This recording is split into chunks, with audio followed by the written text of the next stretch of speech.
우리 지난주에 하나님의 어린 양과 또 희생양에 대한 이야기를 함께 나눴습니다. 여러분 한 주 동안 하나님의 어린 양 찾으셨습니까? 아니면 희생양을 찾으며 한 주를 보내셨습니까? 오늘 이 요한복음 말씀 나누면서 우리 하나님을 찾고 예수님을 발견하며 또 구원받은 우리의 삶을 돌아볼 수 있길 바랍니다. 오늘 본문을 보면 예수님이 이 사마리아라는 동네로 가십니다. 이 사마리아는 이스라엘 지도를 보면 거의 정가운데 중심에 위치해 있는 지역입니다.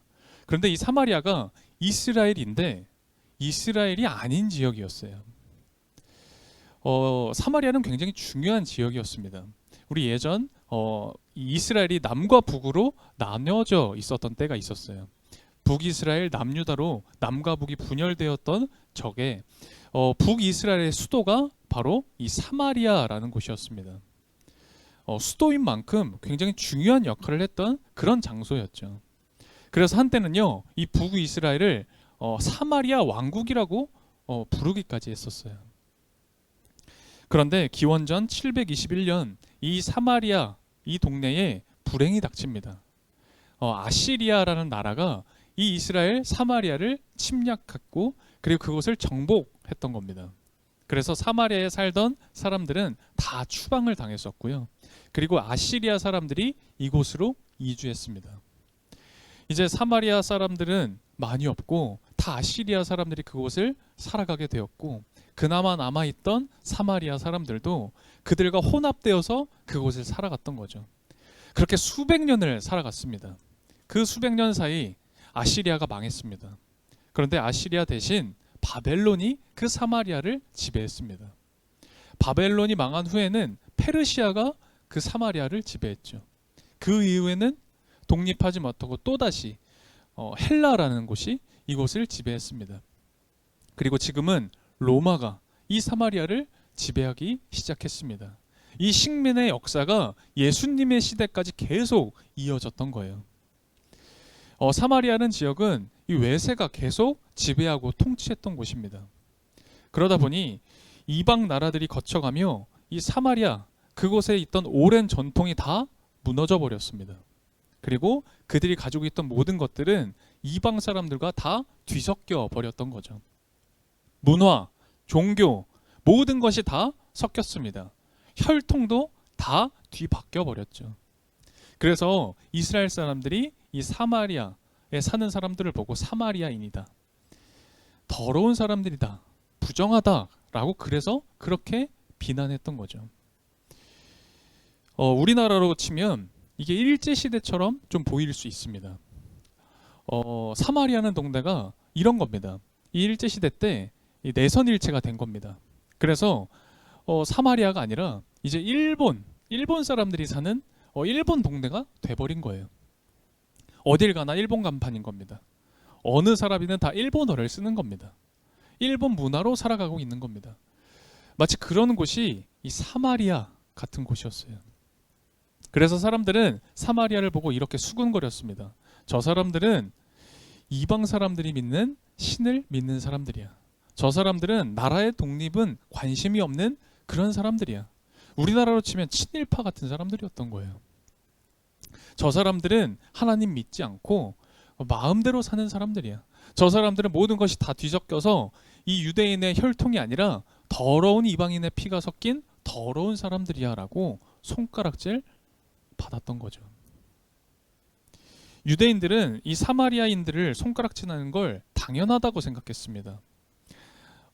앞서 말씀드린 그런 이유 때문에 그들은 사마리아인들을 비판하고 손가락질했죠. 뭘 그렇게까지 하나? 그렇게까지 할 필요 있나? 이런 생각 드실 수 있어요. 그런데 우리가 그 당사자가 되어보지 않고서는 그들의 그 현실을 함부로 무시할 수 없습니다. 왜 우리도 일본에 대해서 아주 비슷한 감정이 있잖아요. 그런데 손가락질을 하는 것에서 그친 게 아니었습니다. 그들과는 상종을 하지 않으려고 했어요. 그들에게 손가락질을 할 뿐만 아니라 그들을 핍박했습니다. 그리고 그들을 엄청나게 비판하고 질책하였죠. 그런데 문제가 뭐냐면 그들이 멀리 떨어져 사는 사람들이 아니라 바로 내 곁에 이웃하며 살아갔던 사람들이었다라는 거예요. 저기 멀리 살아서 평생 한번 볼까 말까, 사실은 보지 않을 만한 그런 사람들을 비난하고 질책했던 게 아니라 바로 내 곁에 이렇게 늘 곁에 있는 사람들인데도 불구하고 그런 사람들끼리 그렇게 비난하고 핍박하고 그리고 질책했다라는 거죠. 오늘날 우리들에게서도 이런 손가락질은 참 흔하게 있습니다. 왜 손가락질 하는가 이야기를 들어보면 다 그럴듯한 이유가 있어요. 나름의 이 정당함이 있습니다. 제가 지난해 가장 뭔가 가슴 아프다, 좀 가슴이 쓰리다 라는 단어가 있었어요. 그게 뭐냐면 이대남, 이대녀라는 단어였어요. 뭔지 아시죠? 뭐 20대 남자, 20대 여자라는 단어로 저는 이제 쓰인다라고 생각했습니다. 그런데 그 의미를 조금 더 이렇게 생각해 보고 또 더 깊은 의미로 쓰이는 단어를 보니 그런 거였습니다. 설교 시간에 좀 뭐 양해를 구하고 말씀드립니다. 여자분들은 남자를 보고 그렇게 표현하더라고요. 한남이라고. 그런 얘기 들어보셨죠? 한남 좋은 동네인데 한남이라고 그러더라고요. 남자분들은 여자분들을 보고 그럽디다. 김치녀라고요.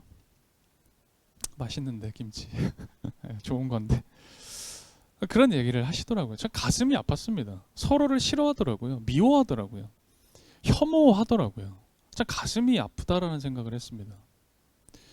그래서 조금 더 가슴 아픈 얘기를 해볼까요? 가슴 아프다라기보단 좀 심각해질 수 있어요. 우리나라 정치 진보 보수 얘기하면 어떻게 되죠? 더 가슴 아파집니다. 왜 그런 얘기 하잖아요. 가족끼리도 정치 얘기는 하면 안 된다. 뭐 그런 얘기 하잖아요. 저도 안 합니다. 가족끼리도 하기 힘든 게 정치 얘기더라고요. 여러분들은 어떻습니까? 여러분들은 어떠세요? 우리 곁에 있는 장애인들이 있습니다. 외국인 노동자들이 있어요. 이 우리가 교회에 사용하는 이 건물만 보더라도요, 외국인들이 많이 계시더라고요. 근데 이런 외국인들 또 장애인들, 우리에게 이미 너무 오래된 이야기들이죠. 여러분, 그들을 바라보는 시선이 어떻습니까? 제가 방금 말씀드린 몇 가지의 그 상황에서 서로를 바라보는 그 마음의 정서가 어떻냐고요. 나는 너희들과 다르다 아닙니까? 너희들은 우리 같을 수 없어 라는 거 아니에요? 너희들은 우리와 함께 할 수 없어 아니었습니까? 너희들이 싫다라는 거죠. 바로 곁에 이웃하며 함께 살아가는 사람들인데 그들이 싫다는 겁니다. 함께하기 싫다라는 거죠. 분명 내 곁에 있는 사람이지만 내 곁에 없었으면 좀 좋겠다라는 겁니다. 오늘 우리가 살펴본 본문의 우물가의 여인, 이 수가성 사마리아에 사는 이 여인은 사람들에게 손가락질 당하는 사람이었어요. 그런데 이중으로 손가락질 당했습니다. 이 여인이 사마리아 사람이다 보니 유대인들이 손가락질했습니다. 사마리아 사람이라고. 그런데 사마리아 사람 안에서도 손가락질 당하고 따돌림 당하는 여인이었어요. 왜냐하면 이 여인은 과부였거든요. 당시 과부가 이 손가락질을 당하기도 했었지만 이 사람은 그냥 과부가 아니었어요. 남편이 몇 번이나 바뀐, 사람들이 수군거리고 욕하는 그런 여인이었습니다. 그래서 오늘 본문은 전체를 읽진 않았지만 이 여인이 이 우물가로 나온 시간을 우리가 주목해 볼 필요가 있어요. 이 여인이 언제 나오냐면 정오 시간에 나옵니다. 물을 뜨러. 이게 무엇을 의미하는 거냐면 이 팔레스틴 이 지역은 이 한낮에는 너무 뜨거워서 사람들이 다니지 않습니다. 활동하지 않아요. 그런데 아무도 다니지 않는 그 정오 시간에 이 여인은 나와서 물을 뜨러 온 겁니다. 사람들을 피해서 나왔던 거예요. 어떤 심정이었을지 이해가 되시죠? 성경은 이런 핍박받고 멸시를 당하는 사람과 그리고 선을 긋고 구분하는 사람들을 보여주고 있는 겁니다. 그리고 이 본문이 오늘 저와 여러분에게 질문하는 겁니다. 너희들이 받은 구원이라는 게 도대체 뭐냐? 너희들이 구원받았다고 하는데 너희들이 받은 구원이라는 게 도대체 어떤 거냐? 사람을 봐라. 너희 곁에 있는 이들을 봐라. 너희들 인간의 시선, 이 욕망의 시선으로 보지 말고 하나님이 사람을 사랑하시고 주님께서 이 사람을 구원하시기 위해 이 땅에 오셨던 그 주님의 마음으로 내 곁에 있는 사람들을 봐라. 너희들이 보는 건 도대체 뭐냐? 여러분들은 뭐가 보이십니까? 여러분들은 무엇을 보고 계시며 무엇을 보고 오늘 이 자리까지 살아오셨습니까? 여러분, 하나님 만나고 하나님을 구원받고 내가 정말 거듭났구나. 내가 새 사람이 됐구나. 이렇게 우리가 느끼고 깨닫고 알게 되었을 때 여러분이 정말 하나님 만났을 때 여러분 무엇을 보셨어요? 행복한 내가 보였습니까? 내가 하나님 만나고 내가 어렵고 힘들고 잘 해결되지 않던 그 문제 있잖아요. 그 일이 있잖아요. 그것이 해결된 것, 그게 보였습니까? 하나님 믿으면 복 받는다고 하니까 내가 얼마나 행복하게 살 수 있을까? 그런 것들만 보이셨습니까? 그런데 여러분, 하나님 만나지 않아도요, 우리가 구원받지 않아도요, 우리가 이렇게 교회 나와서 주일마다 예배드리지 않아도 그런 건 다 누구나 하는 겁니다.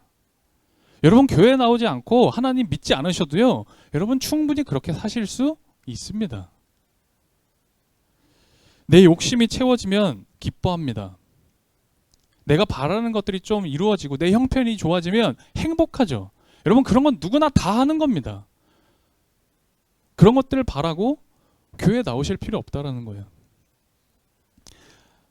심지어 하나님 믿지 않아도요, 내게 좋은 일이 생기면 빈말이라도 하나님 감사합니다, 다 이야기할 줄 압니다.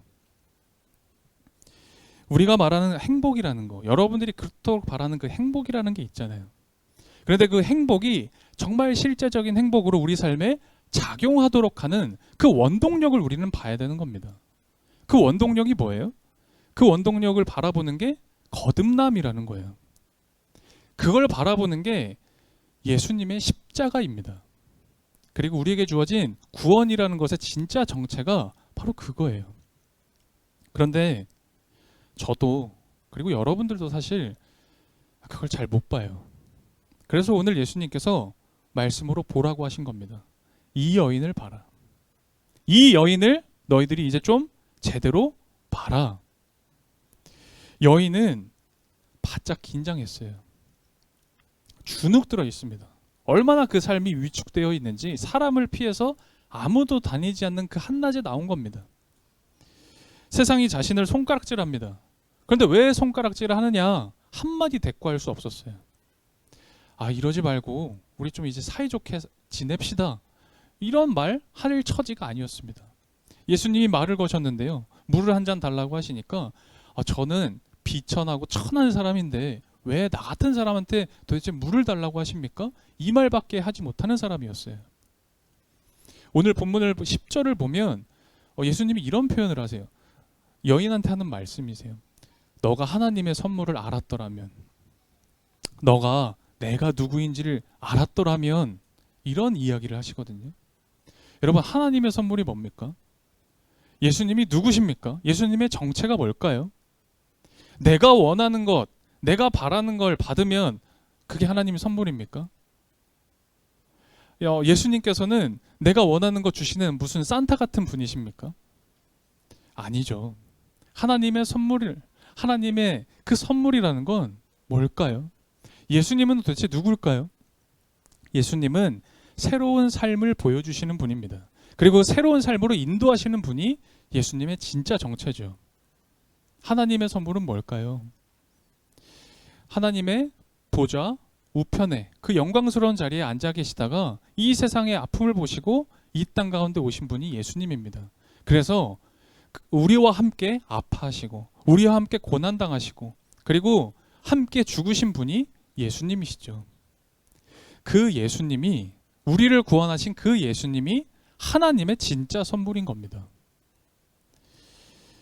내가 원하는 거 뭘 받았지? 내가 늘 소원하고 기도하는 그거 언제 내가 받았지? 그렇게 내 손을 펼쳐서 살펴보는 게 아니라 하나님이 나에게 손 내밀어 주시고 그리고 나의 삶에 늘 함께 해주시고 내가 속상해하면, 내가 힘들어하면 내 곁에 계셔주시고, 내가 기뻐하고 즐거워할 때면 나와 함께 웃으시는 그 예수님, 나와 깊이 밀접하게 관계를 맺어서 나와 함께 살아주시는 그 예수님이 우리에게 주어진 진짜 선물이라는 거예요. 하나님의 선물은 그런 겁니다. 내가 원하는 게 바라지는 것, 이루어지는 것, 그게 하나님의 선물이 아니라는 거예요. 어렵죠. 어렵습니다. 이 내 삶을 혼자 살아가는 것만 해도 이 치열하고 힘이 듭니다. 그런데 내 이웃을 보라니요, 내 곁을 둘러보라니요, 어렵습니다. 근데 뭐 대단한 거 하라는 거 아닙니다. 미니자매가 가진 재산 다 팔아서 이웃에게 주십시오, 그런 얘기하는 거 아니에요. 염정원 집사님, 하는 일 이제 다 때려치시고요, 힘들어하는 어려운 이웃들 찾아가서 봉사하십시오, 평생 그렇게 사십시오, 그런 얘기하는 게 아니에요. 예수님께서 만일 우리가 그렇게 한다면 칭찬하시겠죠. 기뻐하실 겁니다. 그런데 그런 걸 강요하시지 않습니다. 오늘 말씀은 일단 보라는 겁니다. 좀 보기 좀 시작해라 라는 거예요. 왜 안 보냐? 좀 봐라라는 겁니다. 뭘 하는 건 둘째 문제고 셋째 문제고, 보기 시작하라는 겁니다. 보지 않고 살 수 없다. 그런데 너네들 왜 보지 않고 사느냐라는 거예요. 억지로 구별짓고 적대시하지 말고, 투명인간 취급하지 말고, 내 곁에 있는 사람을 사람으로 좀 바라봐라 라는 거예요. 스쳐 지나가면 그만인 사람들로 보지 말고, 지나가면 끝이지 생각하지 말고, 나와 똑같은 피를 가진 사람, 뜨거움이 있는 사람, 이 삶을 때로는 치열하게 힘들게 고민하면서 살아가지만 하나님께서 정말 사랑하시는, 나를 사랑하듯, 하나님이 나를 사랑하듯 그들도 사랑하시는구나라는 걸 보라는 겁니다. 나는 너와 상관없지 않다 하시는 그 하나님의 마음, 우리가 알잖아요. 우리가 그 마음을 다시 상기하고 그들을 바라보는 겁니다. 그리고 할 수 있다면 우리가 그 마음을 조금씩 키워가는 거예요. 조금씩 더 깊이 그것을 바라보는 겁니다. 그럼 그럴 때 하나님께서 우리에게 주신 선물, 이 복음, 이 생명이라는 게 우리 삶 속에서 꿈틀대기 시작한다라는 거예요. 오늘 본문으로 읽진 않았지만 오늘 본문 3, 4절을 보면 이 말씀이 좀 이상합니다. 이 3, 4절을 한번 같이 볼까요? 제가 읽어드리겠습니다. 예수께서는 유대를 떠나 다시 갈릴리로 가셨다. 그렇게 하려면 사마리아를 거쳐서 가실 수밖에 없었다. 유대를 떠나서 갈릴리로 가시는데 사마리아를 거쳐서 가실 수밖에 없었다. 이 말씀이 이상합니다. 이 말씀이 굉장히 이상한 말씀이에요. 사마리아를 거치지 않고 가실 수 있었습니다. 빙 돌아서 갈 수 있었습니다. 유대인들이요, 사마리아 사람들을 그렇게 싫어했어요. 싫어할 뿐만 아니라 저주했습니다. 핍박까지 했습니다. 그런데 그런 유대인들이 실제로 이렇게 유대와 갈릴리를 오갈 때 이 사마리아를 거쳐서 갑니다. 아이러니하죠? 저는 이상하다라는 생각을 합니다. 그리고 오늘 말씀이 왜 예수님이 굳이 사마리아를 거쳐서 가셨다라고 기록했을까? 여러분, 이게 우리 삶의 현실인 거예요. 우리가 사는 모습이 이렇다라는 걸 오늘 전해주고 있는 겁니다. 우리도 사마리아를 거쳐서 갈 수밖에 없는 사람들입니다.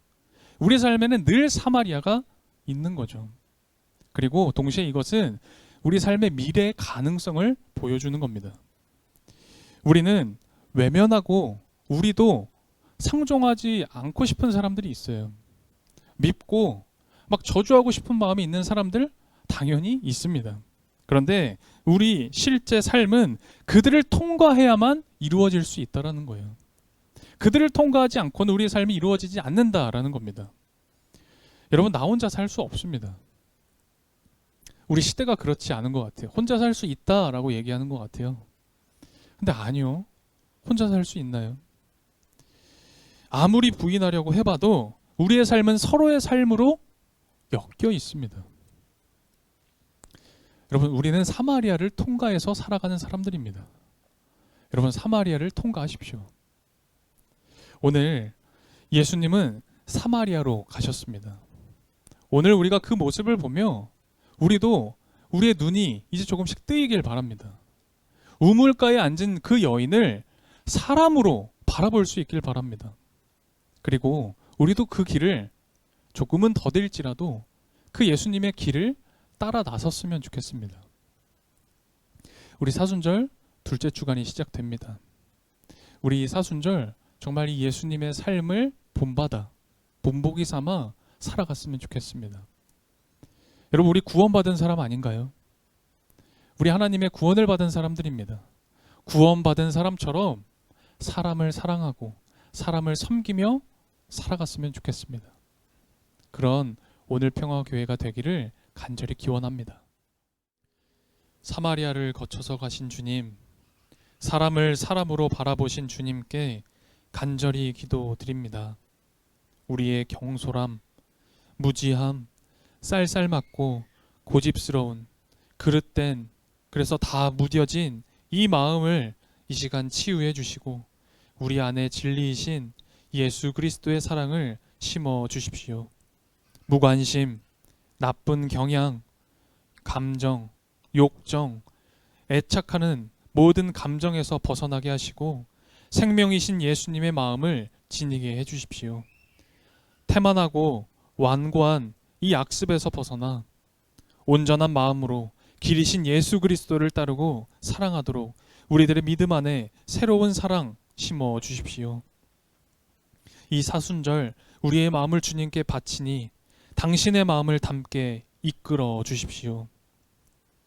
오늘 이 예배에 주님을 향한 마음과 정성, 삶을 봉헌으로 준비하여 드립니다. 그 어떤 것을 드렸든 즐거움과 기쁨이 되게 하시고 봉헌의 고백으로 나아간 모든 성도들의 삶 가운데에 새로운 삶, 생명을 허락해 주십시오.